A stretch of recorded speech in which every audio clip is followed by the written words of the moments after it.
Halo pemirsa Cokro TV, jumpa lagi dengan saya Ahmad Sahal di Seruput. Saya kali ini berbincang dengan Pak Suhadi, koordinator tim hukum Merah Putih, Pak ya. Ya. Terkait dengan kasus terbaru mengenai polemik ijazah palsu Jokowi, ya kan?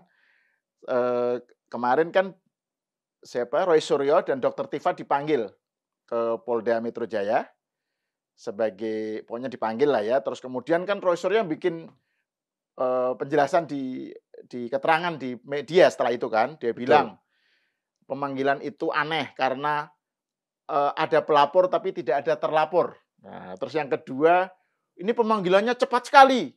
Jadi laporan masuk langsung direspon oleh polisi gitu. Jadi dia ini ada apa ini kayak gitu. Terus yang ketiga, dia kan dikasih sejumlah pertanyaan, dia hanya menjawab beberapa karena menurut dia antara pertanyaan dengan undangannya itu nggak cocok katanya, antara lokus dan tempusnya itu nggak cocok, makanya dia nggak mau jawab, takut dijebak atau apa gitu lah. Nah yang keempat, dia bilang ini pakai UU ITE, pasal yang dikenakan itu UU ITE itu justru salah alamat menurut dia kalau ke dia. Harusnya yang dikenain itu adalah orang yang mengupload, nah gitu, dan dia menyebut siapalah kader PSI gitu. Tifa juga gitu, Dokter Tifa, dia bilang ini saya dikasih sejumlah pertanyaan 60 atau berapa, banyak yang nggak relevan gitu. Jadi itu keterangan dari dua orang yang dimintai keterangan oleh Pak Polisi kemarin. Gimana Pak Suhadi melihatnya nih? Ya, jadi gini. Mungkin yang perlu dipahami, ini kan langkah awal penyelidikan. Karena yang namanya penyelidikan itu kan bukan penyidikan. Oke. Ya.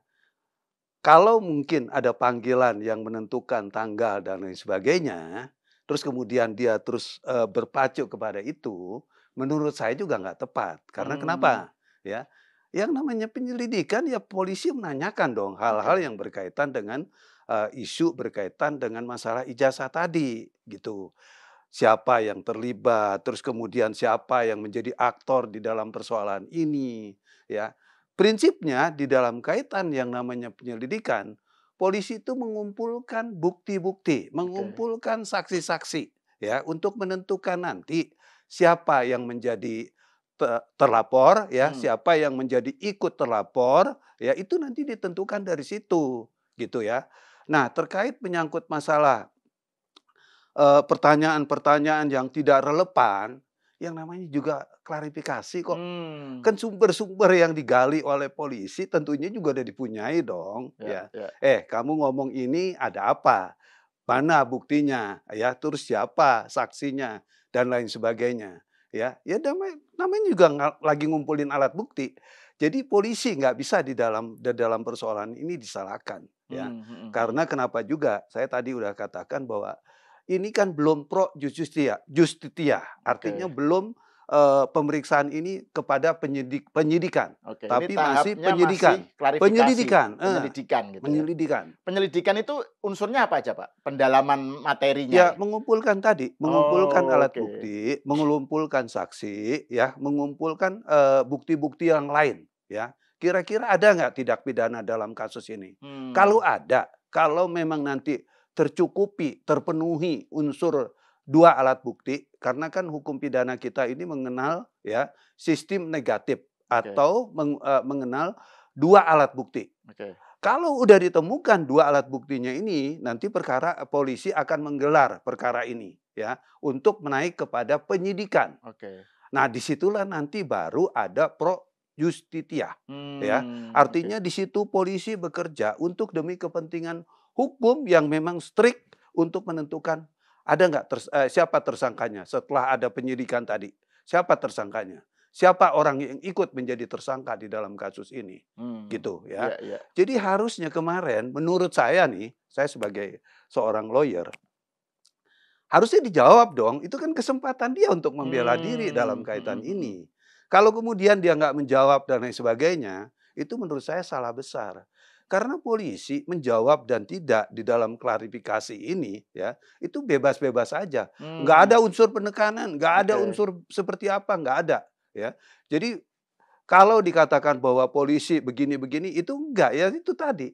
Kerangka berpikir penyidik dalam konteks ini ya, penyelidikan itu konteksnya itu ya, konteksnya mengumpulkan semua alat bukti. Oke, oke. Apa yang didapat oleh penyidik mungkin dari saksi-saksi yang udah dikumpulkan, terus kemudian apa yang didapat juga orang-orang yang diduga akan ditetapkan sebagai terlapor itu juga dikumpulkan. Nah dari situ kan harusnya dia membuka diri ya kan, saya punya ini, artinya ini ya. Itu harus dijelaskan gitu ya. Jangan kemudian apa-apa yang ditanyakan terus kemudian nggak sesuai, itu kan namanya membela diri gitu loh. Nggak tepat menurut saya dalam Ya, ya. kaitan ini. Kalau memang merasa benar, ya ungkap dong di situ gitu ya. Nah terkait menyangkut masalah tidak adanya eh, siapa pelapornya dan siapa yang dilaporkan, Ada kan penyelidikan. pelapor tapi nggak ada Ya, terlapornya gitu menurut Roy Suryo. ya, Kan dia mengacu pada itu Pak, kan tim lawyernya Pak Jokowi waktu itu kan sudah menyebut 5 inisial. ya. Kan RS, Mm. ES, kemudian T T, sama K ya, kan gitu. betul. Kok menurut Roy Suryo itu tidak ada terlapornya gitu Ya, kan. Gimana ya kan lagi membacanya? mencari, ya, mencari siapa yang jadi terlapor. Tadi saya udah Hmm, bilang kan, dari pengumpulan alat bukti itu kan nanti oke. ditemukan, Ya, ya. ya. Ya, kita tahulah siapa yang ngomong di luaran dan siapa yang selalu cuap-cuap mengatakan bahwa ijazahnya Pak Jokowi itu palsu. Kan sebetulnya kita udah lihat, cuman polisi kan nggak bisa mendoktrin begitu aja kan. Hmm, Mengumpulkan dulu ya kan. Nanti nyampe nggak nih kepada seseorang nih yang mungkin disebut R ya, oke. yang disebut T. Ya, Nyampe ya. nggak nih alat-alat buktinya ini? Kalau nyampe ya sudah dinaikin statusnya ya menjadi penyidikan Oke. ya. Gitu, yang saya katakan tadi itu harus Mhm. ada pro justia. Hmm. Kalau belum ada itu polisi fine-fine aja gitu. Dan itu Pak yang tadi Pak Suhadi bilang kan harus ada minimal ya, 2 Iya, alat bukti minimal ya? 2 alat Itu bukti. yang tadi Pak Suhadi nyebut sistemnya negatif itu gimana maksudnya? Ya, jadi gini, 2 alat bukti itu harus terpenuhi. Oke, Karena hukum di kita nggak bisa mengenal 1 alat bukti. oke. Minimal ya, minimal itu Oh, harus ada 2 alat bukti. ya. Alat bukti itu apa sih di dalam hukum pidana? Alat bukti itu bukan saksi, 2 saksi terus kemudian menjadi terpenuhi alat bukti itu, Mhm. tidak ya. Yang namanya alat bukti kita lihat dulu pasal 184 dulu ya. Itu ada beberapa alat bukti. Satu, keterangan saksi, kedua ahli, ketiga dokumen Oke. bukti ya, terus kemudian petunjuk ya, terus keterangan tersangka itu alat bukti ya. Jadi yang disebut dengan alat bukti mungkin di sini dalam konteks ini ya, ada saksi, 10 orang saksi tetap dihitungnya satu, iya kan? Hmm, Terpenuhinya lagi ada apa? Dokumennya dong apa? Alat oke. buktinya apa? Surat dalam konteks ini kan, karena terkait masalah ijazah, Hmm. ya kan. Ada nggak yang memang digunakan oleh mereka? Atau ada nggak cuap-cuap berkaitan dengan masalah kata-kata ijazah palsu itu dinarasikan sebagai suatu perbuatan? Kalau Hmm. itu udah ada, ya, tadi keterangan saksinya udah ada, ya, alat buktinya sudah ada, ya, misalnya surat tadi, sudah terpenuhi 2 alat bukti, tinggal nanti mungkin penambahan dari ahli. Ini masuk nggak unsur pidananya? Ya, kalau Hmm. ini udah dikatakan oleh ahli, "Oh iya ini ada tindak pidananya," selesai. Oke, oke. Artinya perkara tadi tidak langsung menjadi tersangka, akan naik dulu Hmm. ke wilayah penyidikan. Penyidikan. Penyidikan, Oke, ya ini ya, kan ya. sekarang penyelidikan. Penyelidikan, sekarang Heeh. baru Iya, pendalaman, baru apa gitu ya? pendalaman. Yang namanya penyelidikan tuh pendalaman. Ya Oke. tadi mengumpulkan alat Ya, ya, bukti ya. supaya terangnya kasus ini, gitu. Dan ketika sudah sampai tahap penyidikan itu baru ketahuan siapa yang potensial menjadi tersangka, apa gitu, Pak, ya? Polisi udah tahu. Oh, oke, Heeh, oke, oke. polisi udah tahu siapa Dan nanti itu yang akan bisa lebih banyak dari 5 orang itu, bisa? Bisa aja, Pak, ya? kan yang dilaporkan 5, Heeh, ya kan? iya, Saya lihat konteksnya polisi tetap akan memegang kepada 5 tadi, gitu oke. ya. Yang lain mungkin akan jadi saksi. Karena Mmm. kalau semuanya menjadi tersangka nanti saksinya siapa juga gitu kan. Iya, iya, iya, Cuma iya. nanti polisi kan akan memilah siapa yang paling berat ya untuk memprovokasi keadaan itu atau katakanlah menyebarkan berita-berita yang nggak benar. Siapa yang paling berat? Ya nanti ditentukan oh dia sebagai terlapor pertama, terlapor kedua, terlapor ketiga gitu ya. Itu pun nanti panggilannya itu nanti jelas di situ. Siapa yang melaporkan, siapa yang dilaporkan itu nanti jelas di dalam penyidikan ya. Karena di dalam penyelidikan seperti yang saya katakan tadi, polisi belum menggunakan pro justia tadi. Oke. Nah, masih kalau dalam tahap penyelidikan, Pak ya, kan ada sejumlah saksi yang dipanggil polisi tapi nggak hadir, mengaku nggak dapat undangan. Misalnya Ya. Abraham Samad gitu misalnya. Itu gimana, Pak? Kalau saksi yang atau orang yang dipanggil tapi kemudian nggak datang dengan berbagai alasan gitu, Ya, apa itu ya, ininya? karena gini, kalau yang di tingkat penyelidikan ini kan belum ada alat pemaksa kan, Oke. ya nggak bisa kemudian polisi melakukan tindakan-tindakan yang sifatnya preventif dan lain sebagainya, nggak bisa, ya. Jadi kalau nggak datang itu dilakukan panggilan yang kedua, Oke. ya. Kalau panggilan yang kedua nggak datang juga dilakukan panggilan yang ketiga. Dan biasanya polisi tetap akan sangat humanis di situ. Misalnya menelpon kepada saksi yang bersangkutan, Oke. "Pak, tolong Pak, demi kepentingan hukum Bapak diminta datang, atau kalau enggak saya nanti datang, atau gimana dan lain sebagainya." Masih seperti itu, ya, Ya. gitu, ya. Karena bentuknya penyelidikan, Ya. gitu. Penyelidikan tuh kayak masih ngumpulin bahan gitu, Pak ya. Gitu, ngumpulin. Kulakan Ya, lah itu loh polisi. Nah, betul. terus kalau ini Pak yang klaimnya Roy Suryo bahwa ini soal lokus tempusnya kan disebut 26 Maret 2025 Ya, ya, yang dilaporkan oleh Pak Jokowi. Terus kemudian pertanyaan-pertanyaannya itu tidak menurut Roy Suryo ada sejumlah misalnya tanya soal video apa yang itu menurut dia nggak ada hubungannya dengan lokus tempus ya. gitu ya. Pas 26 Maret itu kata Roy Suryo, saya ada di Kemang di klub otomotif katanya. Ada CCTV-nya tuh bisa dilihatin.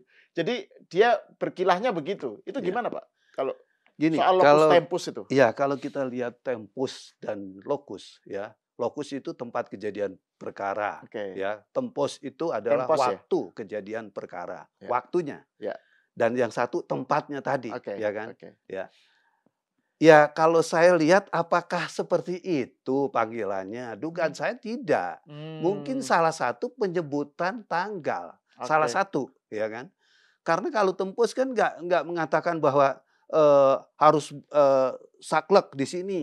Karena yang namanya tempus itu wilayah hukum, Oke. ya kan? Misalnya Lokus atau tempus, Pak? tempus, Oh, lokus, lokus. sorry, Ya. lokus. Lokus itu, ya kan? Itu wilayah hukum, Oke. ya. Wilayah hukum itu kan biasanya disebutnya misalnya lokus deliktinya di wilayah Pengadilan Negeri Jakarta Selatan, Oke. ya. Atau misalnya begini, ada di dalam dakwaan biasanya begini, ya. Terjadi di daerah Kemang atau setidak-tidaknya di wilayah Jakarta Selatan. Kenapa penyebutan Jakarta Selatan ini penting? Karena itu menentukan wilayah hukum. Kan pengadilan ini ada 5 di Jakarta ini kan. Ada Pengadilan Negeri Jakarta Selatan, Jakarta Barat, Jakarta Pusat, Jakarta Utara, dan Jakarta Timur, gitu, ya. Jadi biasanya itu disebutnya seperti itu, ya kan. Kira-kira atau umpamanya terjadi di wilayah Kemang, ya, yang masuk wilayah Jakarta Selatan. Ya. Karena Jakarta Selatan itu menjadi kunci untuk menentukan hukumnya tadi, lokus deliktinya tadi, ya. Kalau waktu kejadian, ya, kejadian pada waktu itu jam berapa dan lain sebagainya. Menurut saya nggak mungkin itu terjadi dilakukan oleh dalam pemanggilan, nggak, gitu. Karena pemanggilan itu normatif, apalagi ini kan dalam konteks mengumpulkan alat bukti, ya kan. Nggak mungkin spesifikasi penyidik menyebutkan tanggal sekian, enggak, kalau dugaan saya ya. Gitu. Kalau ada pun penanggalan, mungkin itu melihat kepada parameter ke depannya.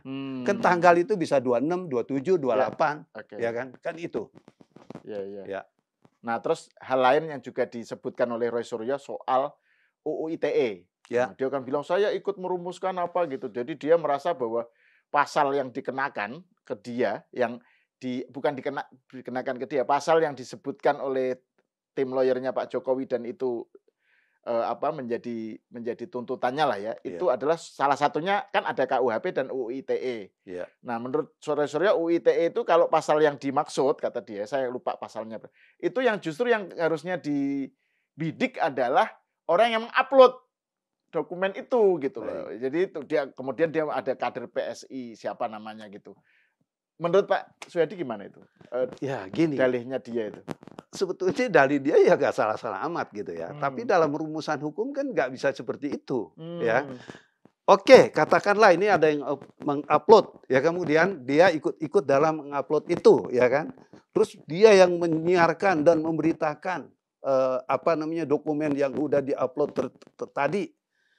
Kan tidak berhenti kemudian di sini menjadi harus menjadi tersangka atau menjadi terlapor, ya kemudian dia bebas. Enggak gitu, ya kan?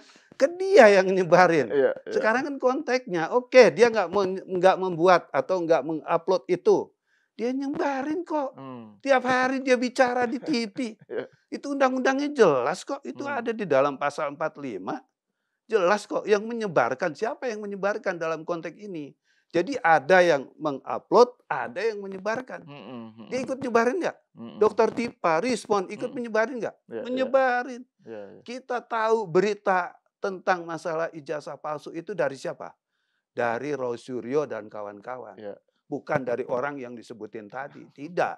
Gitu loh. Iya. Ya, jelas ya. Dan Roy Suryo kalau memang kena untuk kasus UU ITE yang pernah kita bicarakan sebelumnya Pak ya, itu karena dia sama pasal yang kasusnya soal dulu kan dia masuk penjara karena UU ITE juga kan. Betul. Itu kalau dia kena ini lagi lebih berat gitu lebih Pak berat.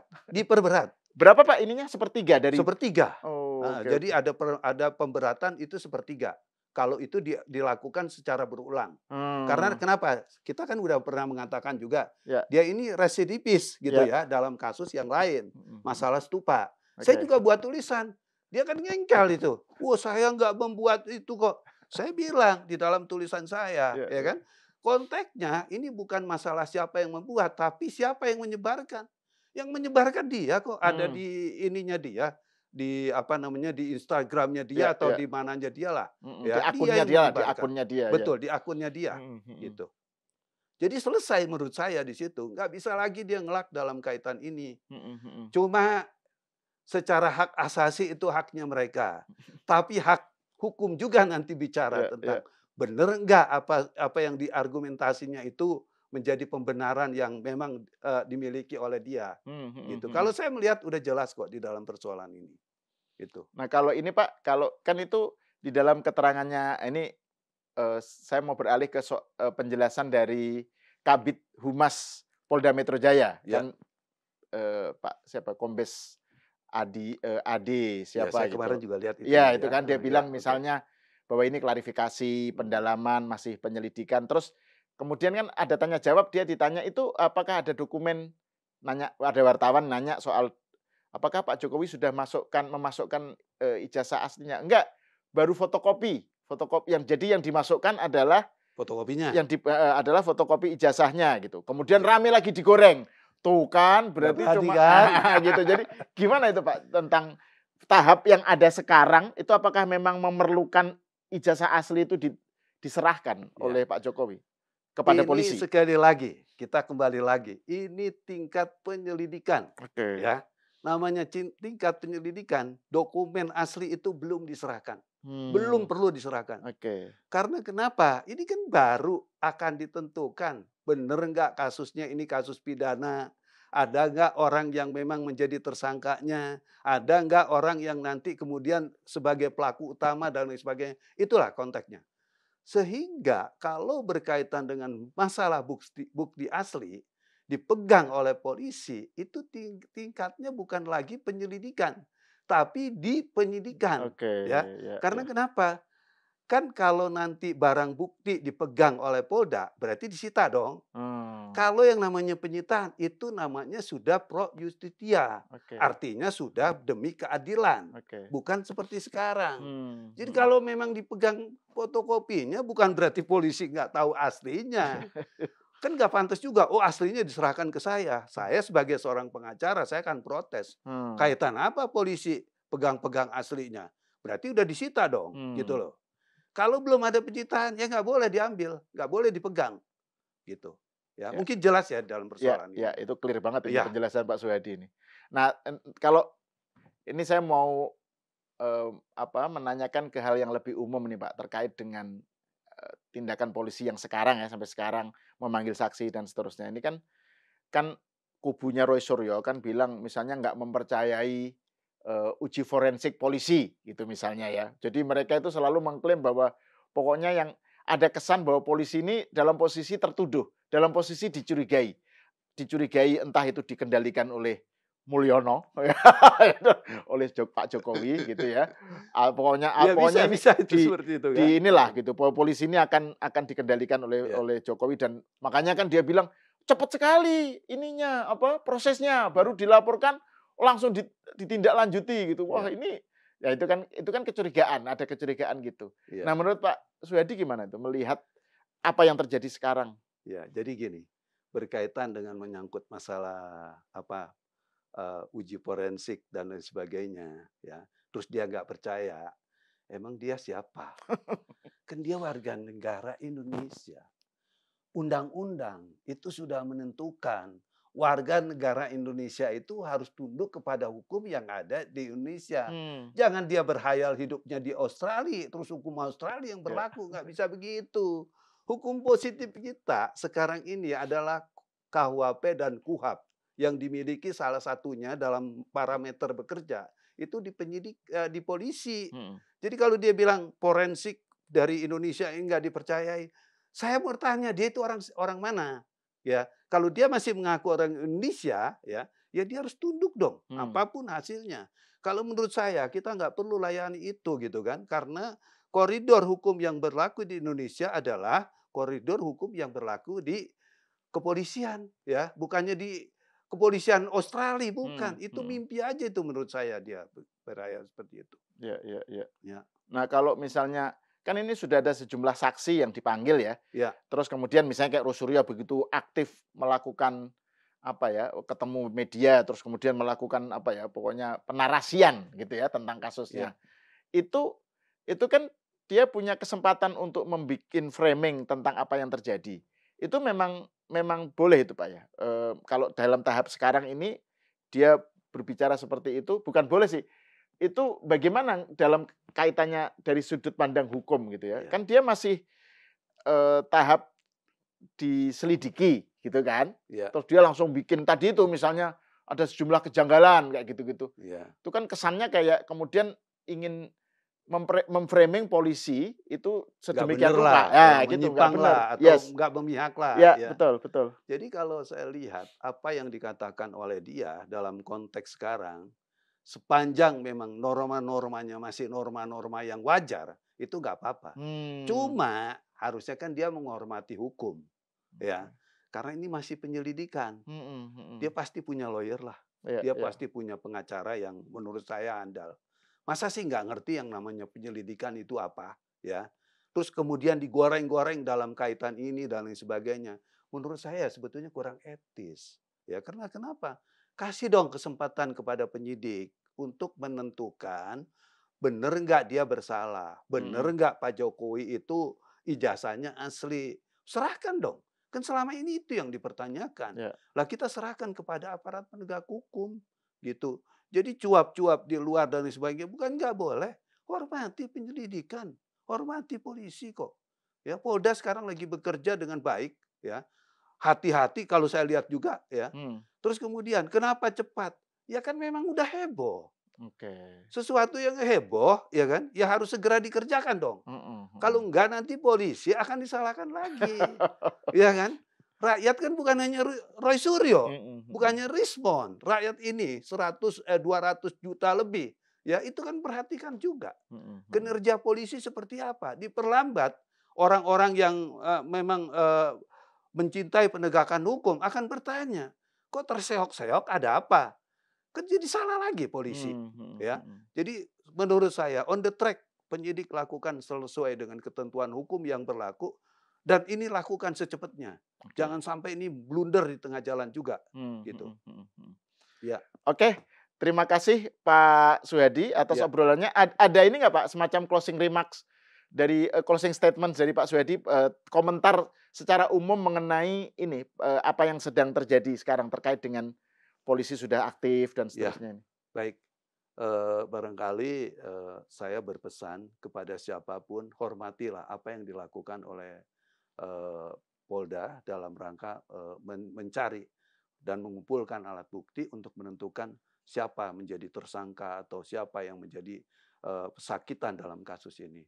Karena hukum sedang berjalan, ya yuk kita hormati dan kita hargai bahwa semua proses hukum itu harus berjalan on the track. Itu aja. Oke. Ya. Terima kasih Pak Bu Suyadi. Mega nggak usah disinggung. Nanti itu sesi yang berikutnya, Oh iya. segmen berikutnya. Ya. Pemirsa, sampai di sini dulu. Kita berjumpa lagi di segmen berikutnya dengan Pak Suyadi. Nanti kita akan membicarakan tentang aspek politik. Ya, ada pernyataan Bu Mega soal kasus, soal polemik ijazah Jokowi, terus pernyataan Pak Prabowo sebelumnya, terus kasus ini yang rame juga Pak Asmujo. Nah, itu kan Pak Asmujo kan digugat segala itu. Jadi kita bahas di segmen berikutnya. Terima kasih. Sampai ketemu di segmen berikutnya.